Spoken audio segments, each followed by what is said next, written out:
অকালেই মরে গেছিল বলে আমাকে বাধ্য হয়ে নিতে হয়েছে সোলো ডেয়ার। তবে ভয় কিন্তু আমার একদমই লাগছে না গাইস, ওটা তো আমার ডিকশনারিতেই নেই। যাই হোক, এই ম্যাচটা যদি সোলো ডেয়ার কমপ্লিট করে বুইয়া করতে পারি তাহলে তোমাদের কিন্তু আমার ভিডিওতে like, comment, share, subscribe, follow, unfollow, unsubscribe সব করতে হবে। দাঁড়াও, তার আগে লুঙ্গি তুলে জীবন নিয়ে পালাই, দেখে নিলেই কেল্লা ফতে। সামনের বিল্ডিং এ দাঁড়িয়ে আছে এক জলজান্ত পুরুষ, তবে দুজনেই সিঙ্গেল বলে নিরাপত্তা পালন করছি।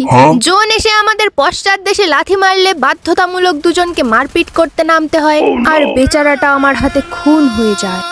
ইতিমধ্যেই আমার টিমমেট গুলো রিভাইভ পেয়ে গেছে। আমি জোনে ঢোকার চেষ্টা করছি, তবে আমাকে এই থুতুক থুতুক করে স্নাইপার চালানো এনিমিটা বাধা দিচ্ছে। আমি কাছে গিয়ে দুফোঁটা ভালোবাসা বিতরণ করে আসি।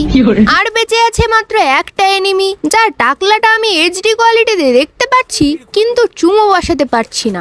আমার দুঃখের কথা বুঝতে পেরে সে নিজেই চলে আসে আমার হাতে চুমু খেতে, আর এইভাবেই আমার বুইয়াটা হয়ে যায়। আর তোমাদের মনে আছে তো এখন কি কি করতে হবে?